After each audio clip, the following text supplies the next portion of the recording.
Godet, donc allocution du président de la République à 20h, que nous suivrons en direct sur LCI. Florent Silnicki est avec nous pour l'analyse, président et fondateur de la French COP. Qu'est-ce qu'il faut attendre pour nous, Français, de cette allocution du président de la République?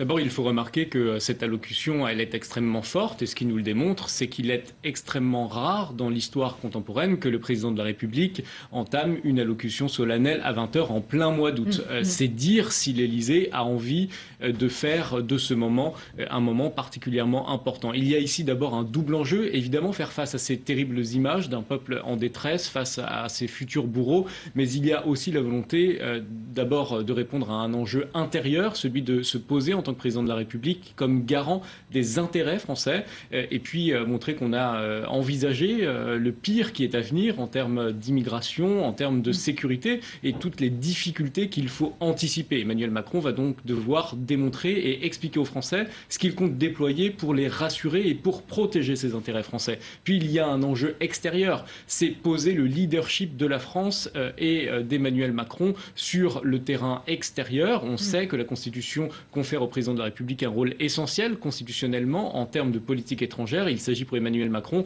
de rappeler les intérêts, les valeurs, notamment en termes de droits de l'homme, de liberté fondamentale auxquelles la France est attachée.